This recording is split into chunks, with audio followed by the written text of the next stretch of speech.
लेकिन मुझे कोई रास्ता नहीं दिख रहा। तो मैं उस इंजीनियरिंग के 2 साल बाद बहुत ज्यादा इधर उधर भटका हूँ। कई चीजें मैंने ट्राई किया। जब मैं एग्जाम दिलाने जा रहा था, मेरे गाड़ी में 3 को पंचर निकल आया। ऐसा एग्जाम था ऑस्टरडल, जो जिसके पहले व्यापक अलग वे में चल रहा था, वो एग्जाम से अलग वे में आ गया। तो लेकिन मेरे रिवीजन का स्ट्रेटेजी ऐसा था कि कई लोग बोलते हैं कि आपको अगर बहुत ज्यादा पूरे दिन देखने मिले तो ये मान के चलो कि आपकी सफलता बहुत पास है। मैथ्स जैसे बहुत टफ सब्जेक्ट लोगों को लगता है, तो आपने उसको कैसे डील किया? तो यहाँ जब आया तो मैथ्स फैकल्टीज ऐसे हैं जो मैथ्स वालों को ही नहीं बल्कि अदर जो सब्जेक्ट है जैसे आर्ट्स वालों, उनको भी जमीन से उठा करके आसमान तक पहुंचा दें, ऐसे टाइप के। मुझे लगता है तैयारी के लिए डायरेक्शन सबसे इम्पोर्टेंट है, तो वो डायरेक्शन दिखाने का काम किया। Success in one word. Freedom, जो आप उसको एक्सप्रेस करें। लेकिन जो 30 दिनों में जब परीक्षा बचे हुए हैं, तो आपने कैसे अपनी स्टडी को फास्ट फॉरवर्ड किया? कैसे आपने अपने गियर कैसे शिफ्ट किए? कुछ छोटे सपनों के बदले बड़ी नींद का सौदा करने निकल पड़े हैं पांव हम आगे, जाने कौन डगर ठहरेंगे। नमस्कार, आज है हमारे साथ द्रोणाचार्य आईएएस अकेडमी के सफल छात्र उमेश देशमुख, जो हॉस्टल अधीक्षक के पद पर पदस्थ हैं। आइए उनके सफलता के अनुभव के बारे में जानते हैं।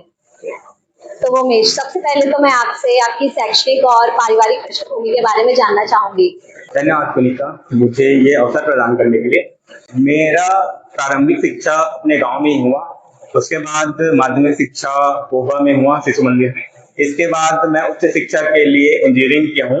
और पारिवारिक पृष्ठभूमि के बारे में बात करूँ तो मेरे घर में मेरी 2 बहन हैं, जिनकी एक की शादी हो गई है। माता पिता हैं, माता पिता दोनों कृषक हैं।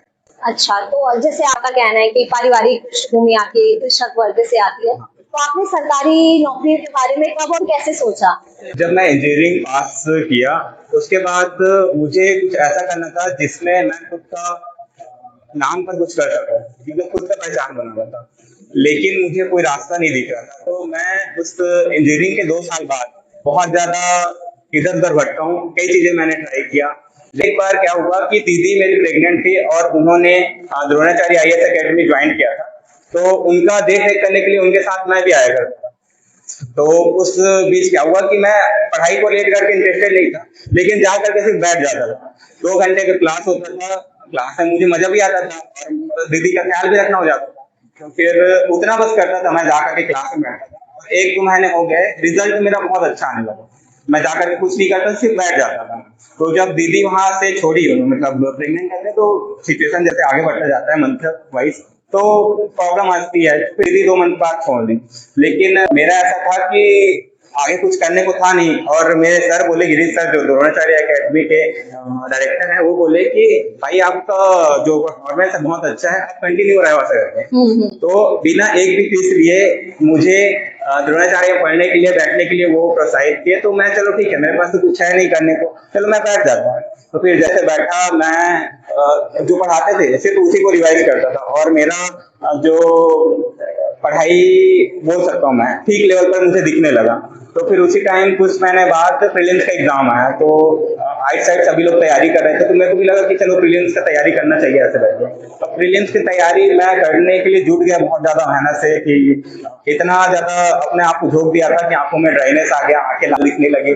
तो ये सिचुएशन हुआ। फिर भी मैं खुदा न खास्ता कैसे ये वहां पर फेल हो गया। ये पहली सफलता थी जो मुझे देखनी पड़ी अपने इस 2 साल के बाद। अब ऐसा था कि सफलता देख लिए थे, आगे क्या करें समझ नहीं आ रहा था, क्योंकि मैं जो शैक्षणिक को छोड़ करके अलग कुछ ट्राई करने गया था, बिजनेस वगैरह, उसमें भी खुद को असफल देख लिया था। फिर से वापस शैक्षणिक में आया, उसमें भी खुद को असफल पा लिया। तो मुझे समझ नहीं आ रहा था। फिर उसी टाइम मार्च के आसपास है हॉस्टल अधीक्षक का जो है नोटिफिकेशन आया।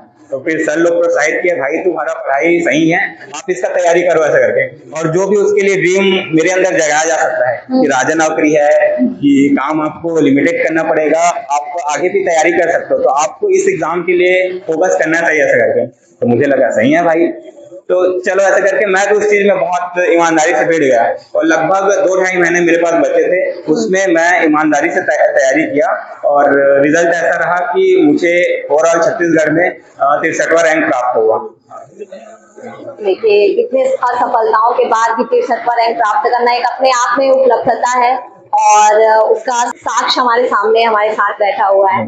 तो मैं जानना चाहूंगी कि नोट्स बनाने की जो स्ट्रेटेजी है या आगे पढ़ाई को बढ़ाने की स्ट्रेटेजी है वो कैसे रही आपकी? यहाँ तो जो जब मैं आया तो मैं जैसे बताया आपको कि मेरा इंटरेस्ट नहीं था पढ़ाई को लेकर के, तो उस दौरान मैं सिर्फ अपने क्लास में जो पढ़ाया जा रहा है उसी बस को ध्यान देता था और जा करके सिर्फ उसी को रिवाइज करता था। मतलब ऐसा था कि क्लास में दो लेक्चर हुए, उसको देखा, जा करके आधे घंटे रिवाइज किया, अगले दिन क्लास आने से पहले उसको आधे घंटे रिवाइज किया। सिर्फ इतना था, 3 महीने सिर्फ यही चला।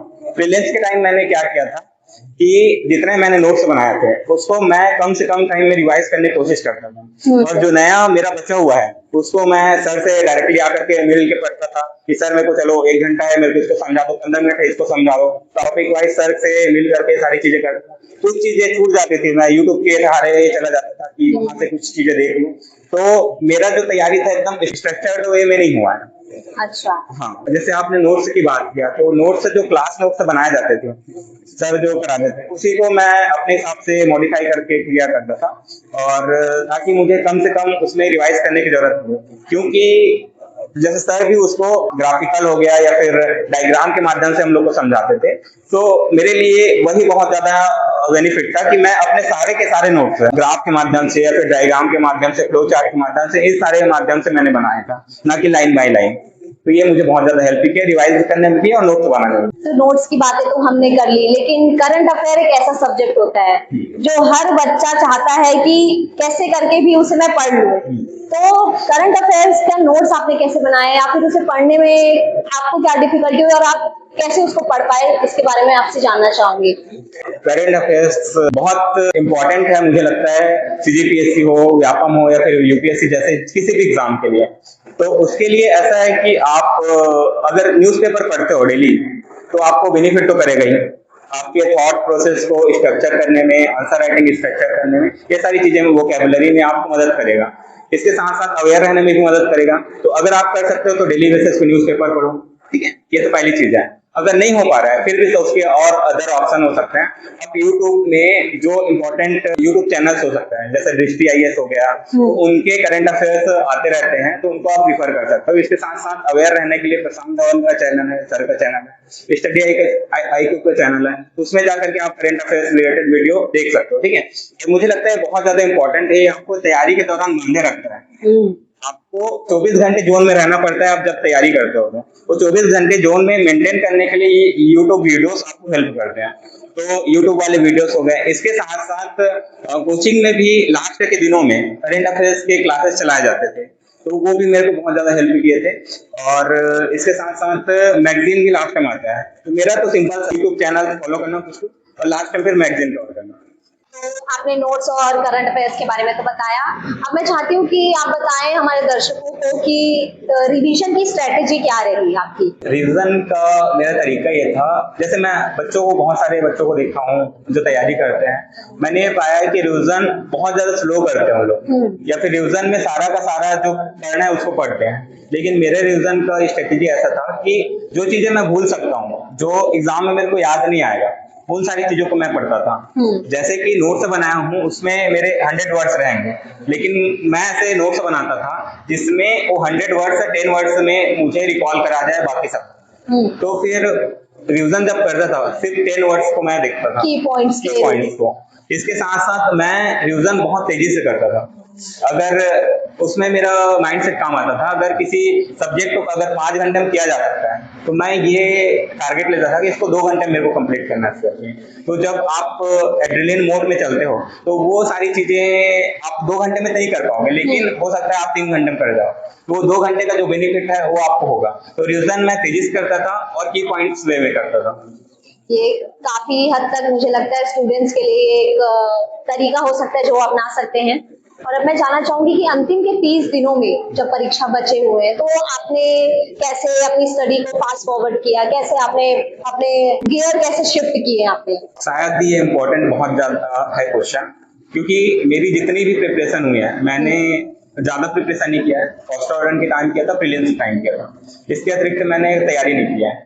तो ये अंतिम दिनों के जो तैयारी होती थी वही मेरे लिए सबसे ज्यादा फ्रूटफुल हुआ करता था। उसके लिए मैं गियर शिफ्ट करने के लिए या फिर जोन अपना मेंटेन करने के लिए पहले तो मैं खुद का स्ट्रेटेजी बनाता, जिसमें प्लानिंग रहता था कि इस दिन इतने दिनों में तो ये कंप्लीट करना है, इतने दिनों में ये कंप्लीट करना है। उसमें रिवीजन वगैरह की सारी चीजें मैं इंक्लूड करके रखता था और इसको रिवर्स प्लानिंग करता था। रिवर्स प्लानिंग कैसे कि अगर 30 को एग्जाम है मेरा, तो 30 के एक दिन पहले तक मेरा क्या हुआ रहेगा, 2 दिन पहले तक क्या है होगा, इस तरीके से जब प्लान करता था और एग्जीक्यूट करने की कोशिश करता था। तो जैसे आज का प्लान किया हूँ, अगर उसमें कुछ कमी रह जा रही मेरा, तो फिर अगले दिनों मेरे को मोटिवेट करता था कि भाई और बहुत सारी चीजें बचा है, उसको करना है। तो उसमें प्लानिंग में भी बहुत सारी चीजें ऐसा करता था मैं कि जो चीजें मैं डायरेक्टली पढ़ करके किया कर सकता हूँ, कुछ चीजें ऐसी है जो मैं पढ़ने के लिए टाइम नहीं दे सकता, तो उसको वीडियोस के माध्यम से, जैसे सर रिवीजन क्लास भी चलाते थे, उसको जल्दी जल्दी 2x समय 3x समय इस तरीके से लगा करके, या फिर यूट्यूब में कुछ प्लेलिस्ट बनाया करता था, उसको डबल स्पीड में मैं देख करके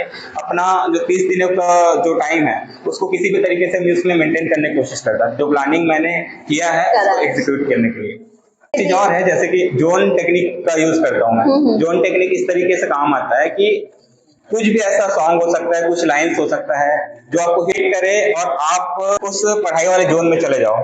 तो ऐसा कुछ हर किसी के लिए अलग अलग हो सकता है। मेरे लिए कुछ ऐसे सॉन्ग्स हैं, उनका यूज किया करता था मैं कि किसी भी और अदर डिस्ट्रैक्शन में ना जा करके उस सॉन्ग को सुनूं, पढ़ाई करूं, घर वाले से बात करूं, सॉन्ग सुनूं, पढ़ाई करूं, दैट्स इट। तो ये जोन टेक्निक का यूज करता था। काफी अच्छी टेक्निक है, शायद काफी जो स्टूडेंट्स हमारे सुन रहे हैं उनके लिए एक लाभकारी हो सकता है। और मैं जानना चाहूंगी कि परीक्षा के दिन आपकी क्या प्रतिक्रिया थी, नर्वस थे कि क्या सोचा था कि कैसे जाके सॉल्व करना है, अटेम्प्ट कैसे करना है पेपर को? ये बड़ी मजेदार चीज थी मेरे साथ जो हुआ था। इसमें जैसे आप कई लोग बोलते हैं कि आपको अगर बहुत ज्यादा बुरे दिन देखने मिले तो ये मान के चलो कि आपकी सफलता बहुत पास है। तो जब मैं एग्जाम दिलाने जा रहा था तो 11 बजे एग्जाम था, सॉरी किसी टाइम था, 11 या फिर 12 बजे एग्जाम था। मैं कहाँ एग्जाम सेंटर है एकदम एक्यूरेटली मेरे को पता नहीं था कि वही जगह ऐसे करते हैं। फिर भी मैं थोड़ा लेट से निकला था। इसके बाद मेरे गाड़ी में 3 को पंचर निकल आया था। फिर ले दे करके गाड़ी ठीक कराया, जल्दी जल्दी गया, तो कुछ ही टाइम बचे थे मैं अपने वो में पहुंच पाया और वहां जाके पता था हाँ यही है मेरा जो सेंटर है, वो ऐसे करके। तो थोड़ा सा नर्वस तो था मैं, इसके साथ साथ डर भी लग रहा था कि भाई पहला ऐसा एग्जाम है जिसको टारगेट कर रहा हूँ फुल प्रिपरेशन के साथ और सारी अपेक्षाएं मेरी इसमें जुड़ी हुई है ऐसे करके। तो थोड़ा सा टेंस था मैं। पेपर देखा तो फिर मुझे लग रहा था कि मैं पढ़ा हूँ वो आ रहा है ऐसे करके, बट जैसे ही मैं मैथ्स में गया दिमाग घुमाने वाली चीजें हो गई। ऐसा एग्जाम था हॉस्टल जो जिसके पहले व्यापम अलग वे में चल रहा था, वो एग्जाम से अलग वे में आ गया। तो उसमें गियर मतलब कैसे मैं खुद को उसमें अडॉप्ट करूं मेरे को समझ नहीं आ रहा। जैसे तैसे मैंने एग्जाम दिलाया और फिर निकला तो फिर एक भैया मेरे साथ में थे, वो बताए कि भाई एग्जाम उतना भी आसान नहीं था, जो भी पढ़ाया आपका जिस तरीके से बता रहे हो आपकी संभावनाएं ज्यादा है, फिर भी मेरे को यकीन हो नहीं रहा था। तो ये तो हुआ कि उस दिन एग्जाम को मैं कैसे लिया, लेकिन बाकियों को कैसे लेना चाहिए ये मैं बताना चाहूंगा कि एग्जाम के दिन आप बिल्कुल पढ़ाई मत करो। आपकी सारी एनर्जी जो है एग्जाम में जाकर के लगना चाहिए। उसमें क्या होता है कि जो आपका मैक्सिमम आउटपुट आप ले सकते हो अपने आप से, वो आपको एग्जाम में दिखेगा। ठीक है, तो उस दिन किसी भी तरीके से तनाव लेने की जरूरत नहीं है, आराम से नींद लो, आप सुबह उठो, फ्रेश वगैरह हो, आप जो आपको एनर्जाइज करता है, फॉर एग्जाम्पल सॉन्ग सुनना हो गया हाई वॉल्यूम में, हो सकता है एक्सरसाइज वगैरह हो, कुछ भी हो सकता है, वो करो, आप मस्त नहाओ खाओ, जाकर के सीधा एग्जाम दिलाने जाओ। ठीक है, अब दिलाने जा रहे हो उसमें आपको कुछ चीजें ध्यान रखनी है कि आपके कुछ स्ट्रॉन्ग सब्जेक्ट होते हैं, कुछ वीक सब्जेक्ट होते हैं, तो उस हिसाब से आपको एग्जाम को डील करना है। जो आपकी स्ट्रॉन्ग सब्जेक्ट है और इसमें कम टाइम लगना है, जैसे जीएस के क्वेश्चंस हो गए, लैंग्वेज क्वेश्चंस हो गए, उनको पहले डील करना है आपको, और मैथ्स से रिलेटेड या फिर रीजनिंग वगैरह आपको जो टाइम ज्यादा लग सकता है उसमें बाद में जाना है। ठीक है, तो इस तरीके से आप उसको देख सकते हो और उसमें भी अलग अलग लेयर में आपको सॉल्व करना पड़ता है। जैसे 100 क्वेश्चन लेट से आ रहे हैं किसी एग्जाम में, तो उसमें भी मैं 3 राउंड में उसको बांट करके करता था। एक ऐसा राउंड जो 1 से लेकर के 100 तक के जाता था, वो भी प्रायोरिटी वाइज सब्जेक्ट के हिसाब से प्रायोरिटी किया रहता था ना, कि लैंग्वेज करना मेरे को, जीएस करना है, फिर मैथ्स रीजनिंग करना है, इस तरीके से। तो 1 से 100 तक जाता था वो। उसमें जो चीजें मैं पहले बार में बन रहा है उसमें मैं फोकस करता था, जिसमें थोड़ा भी मुझे लग रहा है टाइम ज्यादा लगेगा मैं उसको स्किप किया करता था। अब सेकंड राउंड में जब आता था मैं, तो उसके साथ साथ गोले भरते जाता था, जो बबल फिल करना है उसको करते जाता था, और सेकंड राउंड का चलता था। तो उसमें भी मैं टिक लगाया रहता था कि 2 ऑप्शन मेरे से एलिमिनेट हो गया तो उसको काट दिया हूं मैं, 2 बचे हैं तो इसको सेकंड राउंड में इसको सॉल्व करना है मेरे को। तो इस तरीके से अब जैसे मैं सेकंड राउंड में जा रहा हूँ तो बबल भी फिल कर रहा हूँ जो पहले राउंड का है उसका, और सेकंड राउंड का भी बबल फिल करते जा रहा हूँ बनाते बनाते। फिर इतना ये सारी चीजें मेरे जल्दी जल्दी चलता था, मैं सोच के जाया करता था कि एग्जाम में मुझे लेट होगा ही बनाने में। तो स्टार्टिंग से मैं अपने 4th गियर में 5th गियर में चलता था। फिर सेकंड राउंड के बाद थर्ड राउंड आया करता था, तो उसमें मेरे को पता था ओएमआर देख करके ये चीजें मेरा बच्चा है, तो जल्दी जल्दी उसमें जाया करता था, उसमें कुछ बनाया जा सकता है क्या ऐसे करके, तो उसमें से बनाने की कोशिश करता था। और हॉस्टल वार्डन के टाइम तो नहीं, उसके बाद कुछ एग्जाम्स मैंने दिलाए हैं जिसमें मेरा ये कोशिश रहता है कि जितना ज्यादा से ज्यादा मैक्सिमम मैं अटेम्प्ट कर सकूं, उस पर मेरा फोकस रहता है, और मेरे को 100% टाइम ये हेल्प किया है। तो उसका भी तरीका रहता है उसको अटेम्प्ट करने का, लेकिन मैं कोशिश करता हूँ ज्यादा से ज्यादा उसको अटेम्प्ट करने का।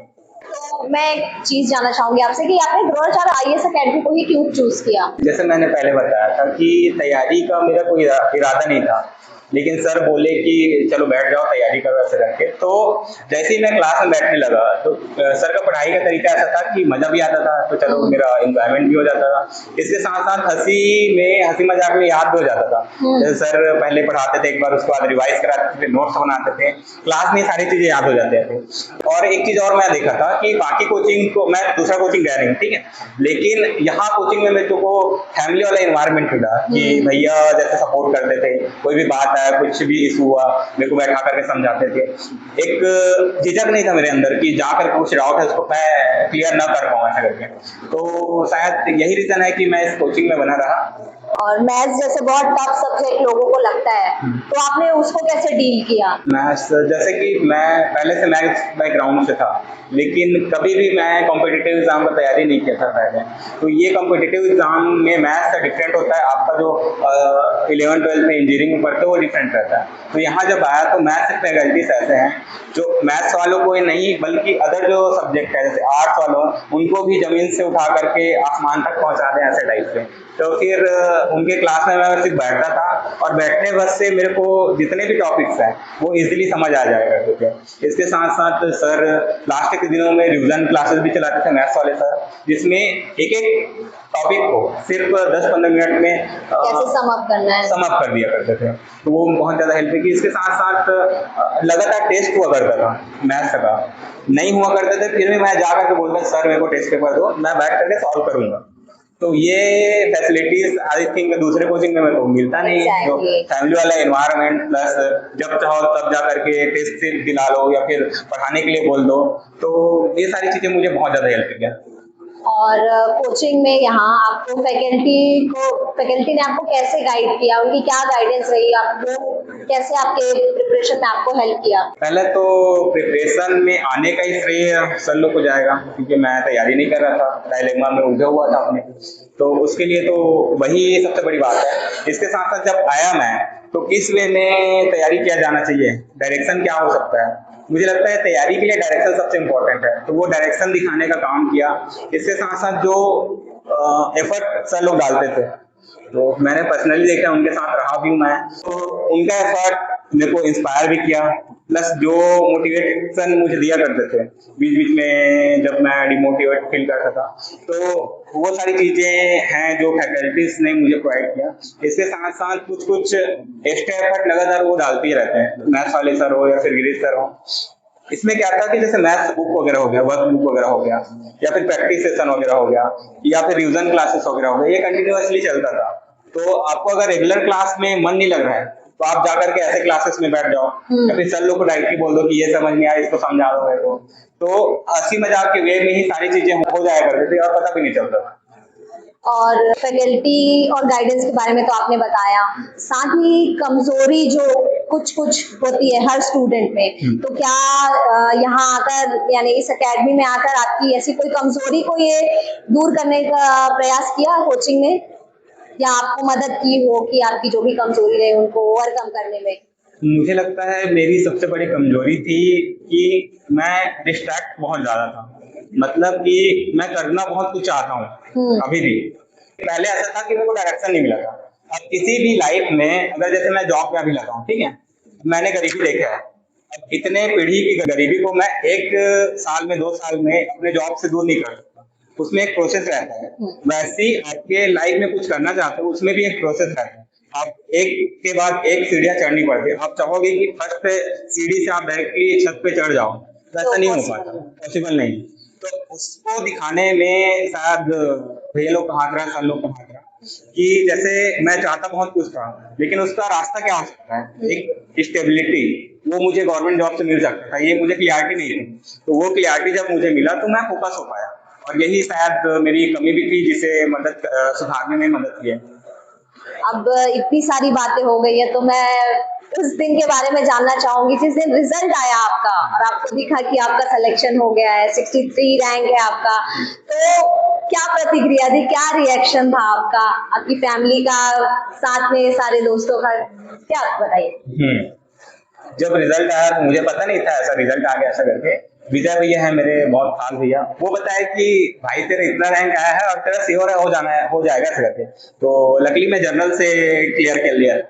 अब जैसे रिजल्ट आया तो मुझे तो वो खुशियां फील नहीं हो रही थी, मतलब क्या हो रहा है समझ नहीं आ रहा। लेकिन जैसे दोस्तों से मिला, घर में कॉल करके बताया कि ऐसा है ऐसा करके, तो फिर घर वाले बहुत खुश। तो पहले पापा से बात कर रहा था तो टाइमिंग शॉर्ट रहा करता था कि जरूरत के हिसाब से बात करो, हो जाए, खत्म हो जाएगा। अब ऐसा रहता है कि 5 मिनट के बाद 10 मिनट चलेगी, 10 मिनट के बाद 20 मिनट चलेगी, तो वो चेंजेस आ गया है। और उस टाइम पे जो रिस्पॉन्स था मुझे समझ नहीं आ रहा था, लेकिन जैसे दोस्तों से मिला मैं, तो उन लोगों की खुशियां देख करके मुझे खुशी फील हुई कि भाई हाँ कुछ मैं किया हूँ जिससे मैं खुद का भी मदद कर सकता हूँ, अपने घर वालों की भी मदद कर सकता हूँ, दोस्तों की भी मदद कर सकता हूँ। तो अच्छा सा सेलिब्रेट किया हम लोग। गिरीश भाई भी मिलने आए थे, तो मिठाई विठाई खिलाना एक दूसरे को, या फिर हक करना, या फिर बहुत सारी चीजें जो उस टाइम पे किया जा सकता था, हमने सारी एंजॉयमेंट किया। और one of the best moment था लाइफ का, क्योंकि पहला नौकरी होता है, आगे भी तैयारी हो सकता है, जारी रखना है ना रखना, लेकिन जो पहला सफल था, और इतने असफलताओं के बाद मैंने देखा था तो बहुत ज्यादा अब इतनी सारी मोटिवेशनल बातों के बीच में हम थोड़ा सा आपके बारे में जानना चाहेंगे, इसके लिए हम थोड़ा सा रैपिड फायर करने वाले हैं, ठीक है? तो आप बताइए, favourite subject, maths, tough subject, history, motivational source, mummy की मेहनत और पैसों की किल्लत। फेवरेट बुक, बहुत सारी हैं, एक बता सकते हैं अगर? कोसो की बहुत सारी बुक्स मुझे अच्छी लगती है, तो एक को बोलना शायद बुक्स पे जस्टिफाई नहीं है। ओके, और success in one word? Freedom, जो आप उसको एक्सप्रेस करना। और अब इतनी सारी सीरियस बातों के बीच में मैं चाहूंगी कि आप कोई अपना एक छोटा सा फनी मोमेंट शेयर करें। इतना फनी है? बहुत सारी चीजें होती है लाइफ में, डेली लाइफ में कुछ चीजें ऐसी होती रहती है। जैसे एक छोटा सा इंसिडेंट बताता हूँ। जब मैं छोटा था तब की बात, मैं जिस स्कूल में पढ़ता था, सरस्वती शिशु मंदिर होगा, वहां जब मैं एडमिशन लिया था, तो मेरे नाम का एक जन और था, वोमेश करके। अब वो था खतरनाक टाइप, उतलंग में सबसे टॉप इस तरीके से, और मैं था मस्त सीधा साधा सा सिंपल सा बंदा, पारिवारिक बातों को मानने वाला आदर्श बच्चा। शिशु मंदिर में एक बहुत अच्छी चीज होती है कि टीचर्स लोग, जो दीदी जी आचार्य जी लोग रहते हैं, वो पालक संपर्क में बच्चों के यहाँ पेरेंट्स लोगों से मिलने जाते हैं, और जो भी उनकी खामियां हैं उसको सुधारने के लिए उनसे पूछताछ करके आते हैं। तो मेरे घर गए तो कोई खामियां मिला नहीं था, मुझे पता था मम्मी लोग भी क्यों शिकायत करेंगे, बच्चा अच्छा है। अब क्या हुआ, अगले दिन जब उस चीज को सही करने के लिए टीचर्स लोग हम लोग को सामने बुलाए, तो जब बुलाए तो उमेश करके शिकायत आया, इतने सारे शिकायत पूरा पेज भर गया था। अब मेरे को समझ नहीं आता क्या हो रहा है, जैसे ही गया ऐसे पकड़े मेरे को, दे दोनों गाल लाल लाल, आंखों में आंसू, समझ ही नहीं आया था मैं क्यों मार खा रहा हूं ऐसे करके। थोड़ी देर बाद पता चलता है दीदी जी आचार्य जी मार रहे थे, दीदी जी आकर के बताते हैं सर ये वो उमेश नहीं जिसको आप पीट रहे ऐसे करके। तो फिर यही है कि मतलब कई बार बिना गलतियों के मार खाया हूँ, कई बार बहुत सारी चीजें होती रहती हैं, तो ये एक छोटा सा इंसिडेंट। अभी जो तैयारी शुरू कर रहे हैं उन बच्चों को आप क्या सलाह देंगे? जो बच्चे अभी तैयारी शुरू कर रहे हैं उनको तो मैं पहली सलाह यही देना चाहूंगा कि आप मेंस का जो सिलेबस है, क्योंकि जनरली बच्चे आते हैं उनको मान के चलना चाहिए 1-2 साल उनको मिनिमम प्रिपरेशन का टाइम लगेगा, तो मेंस को तैयार करें अच्छे से, उसका नोट्स बनाए, उसको अच्छे से रिवाइज करें, फिर जाकर के किसी एग्जाम में आपको दें, पहली चीज। दूसरी चीज मैं जो मुझे बहुत ज्यादा हेल्प किया वो था मेरा फ्रेंड सर्कल। मेरे फ्रेंड सर्कल में सभी लोग ऐसे थे जो पढ़ने वाले थे, डिस्कशन भी होता था, कुछ करंट अफेयर हो गया या फिर और कुछ चीजें, मतलब बाकी चीजें भी होती थी, हम लोग बहुत मस्ती मजाक करते थे, बट इसके साथ पढ़ाई की भी बहुत सारी बातें होती थी, तो वो फ्रेंड सर्कल रखना बहुत जरूरी है। जैसे कि मैं पढ़ाई छोड़ दिया था, अभी हॉस्टल रन के बाद पढ़ाई छोड़ दिया था, कुछ दिन पहले विजय भैया का क्लास 2 ऑफिसर में चयन हो गया, मेरे अंदर फिर बुलबुलाहट जगी, अब मैं फिर से सोच रहा हूँ कि तैयारी स्टार्ट करूँ मैं। तो आपके दोस्तों के साथ ही आपको जो हेल्दी कंपटीशन होता है, ऐसे दोस्तों को आप चुने, या फिर चुनने की जरूरत नहीं है, मतलब आप बहुत ज्यादा प्रैक्टिकल नहीं हो सकते, लेकिन आपका फ्रेंड सर्कल ऐसा हो जो आपको मोटिवेट भी करे, इमोशनल सपोर्ट भी दे, तो जिस दिशा में बढ़ना चाहते हो, जिस गोल को अचीव करना चाहते हो, उसमें भी आपके लिए हेल्पफुल रहे, तो ये बहुत अच्छी चीज है। साथ ही निरंतरता बनाए रखने के लिए आपको जो जोन टेक्निक मैं बताया था कि उस जोन में घुसे रहने के लिए क्या चीजें कर सकता हो, उसका यूज किया जाना चाहिए। और सफलता के लिए 3 सबसे जरूरी बातों का ध्यान रखें तो कौन सी वो 3 बातें होंगी आपकी? मुझे लगता है ऑब्सेशन फर्स्ट, क्योंकि आज डिस्ट्रैक्शन बहुत ज्यादा है कि आपको अपने गोल के अलावा बाकी चीजें जो है धूमिल दिखनी चाहिए, नहीं दिखनी चाहिए वाली बात नहीं, धूमिल दिखनी चाहिए कि आप खुद को कंट्रोल कर सको और वापस से आप अपने ट्रैक में आ सको। तो पहला चीज ऑब्सेशन। दूसरा चीज राइट कोर्स ऑफ एक्शन, मतलब कि आपने दिशा तय कर लिया है तो उसके लिए क्या चीजें चाहिए, वही बस सिंपल सा है, कुछ ज्यादा इसको कॉम्प्लिकेट नहीं करना है, उसी चीज को करना है। और तीसरी इंपॉर्टेंट चीज बिलीव ऑन प्रोसेस, जो आपने तय किया है उस पे समय लगेगा लेकिन आपको उसमें बने रहना है। तो ये 3 चीजें हैं। और आप अपने सफलता का श्रेय किसे देना चाहेंगे? माता पिता तो जाहिर सी बात है उनका श्रेय तो सबसे ज्यादा ही रहता है। मेरी बहनों ने भी बहुत ज्यादा सपोर्ट किया है, मेरे दोस्तों ने बहुत ज्यादा सपोर्ट किया है, लेकिन कुछ ऐसे पर्सन है मेरी लाइफ में, जैसे कई लोग बोलते हैं कि रिश्तेदार उनको कुछ सपोर्ट नहीं करते, ऊपर से उनके चारी चुगली करते हैं या फिर उनको डिमोटिवेट करने का काम करते हैं। मेरे साथ ऐसा नहीं था, मैं बहुत ज्यादा ग्रेटफुल हूँ कि मुझे ऐसे रिश्तेदार मिले हैं। होमन भैया हो गया जिनके यहाँ मैं रह करके पढ़ाई करता था, मैं 2.5-3 साल उनके यहाँ रहा हूँ, मुझसे ना पैसे लिए, ऊपर से मेरे को इतना इमोशनल सपोर्ट प्रोवाइड करते थे। भाभी आई तो कभी कपड़ा धो दी या फिर कभी कुछ भी कहीं घुमाने के लिए ले गए, खाना वाना खिला लिया, तो बहुत सारी ऐसी चीजें थी। तो जैसे होमन भैया हो गया मेरे, और बड़े पापा बड़ी मम्मी, मेरे मामा मामी, बुआ फूफा लोग, सारे के सारे जो रिश्तेदार थे मेरे बहुत ज्यादा सपोर्टिव थे, हर चीज के लिए मुझे हेल्प किया, फाइनेंशियली, इमोशनली, हर तरीके से।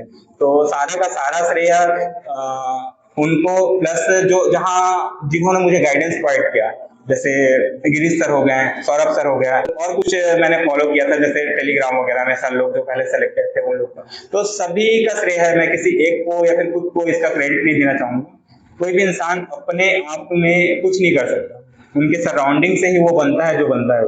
तो मैं ग्रेटफुल है इतने सारे अच्छे अच्छे लोगों के बीच रहने के। इसी के साथ मैं अपनी वाणी को विराम देती हूँ और आशा करती हूँ कि जितने स्टूडेंट और बच्चे तैयारी कर रहे हो उनके लिए ये लाभप्रद हो। और इसके साथ मैं धन्यवाद करना चाहूंगी व्योमेश देशमुख जी का, जो हमारे साथ जुड़कर उन्होंने अपना अनुभव साझा किया। और मैं चाहूंगी कि आप 2-3 पंक्तियां कहें जो आपको प्रेरित करती हो। जी बिल्कुल। कुछ पंक्तियां मैं देख करके बताना चाहूंगा आपको कि बिल्कुल। मैं लिखा खुद से हूँ, जो मेरी सिचुएशन थी उसके बेस पे, लेकिन मुझे अब याद नहीं है तो मैं देख करके उस चीज को बोलता हूँ आपको। प्रेरित हुआ मैं कुमार विश्वास जी से, तो उनसे मिलता जुलता आपको मिलेगा, लेकिन सिचुएशंस जो मैंने फील किए हुए थे। कुछ छोटे सपनों के बदले बड़ी नींद का सौदा करने निकल पड़े हैं पांव अभागे, जाने कौन डगर ठहरेंगे। दूर खड़ी मंजिल की चाहत, अंतर मन की गुमनाम तराने, मुक्त कौन सा निर्भीक होकर निकल पड़े हैं पांव अभागे, जाने कौन डगर ठहरेंगे। बड़ी ख्वाहिशों के बड़े पैमाने, आग में जलती खुददार जवानी, मेघ ही जाने कब बरसेंगे, निकल पड़े हैं पांव अभागे, जाने कौन डगर ठहरेंगे। वाह, क्या बात है। इसी के साथ हम मिलेंगे आपको नेक्स्ट पॉडकास्ट में, जिसमें हम दूसरे स्टूडेंट्स की जर्नी और अनुभव के बारे में जानेंगे। धन्यवाद।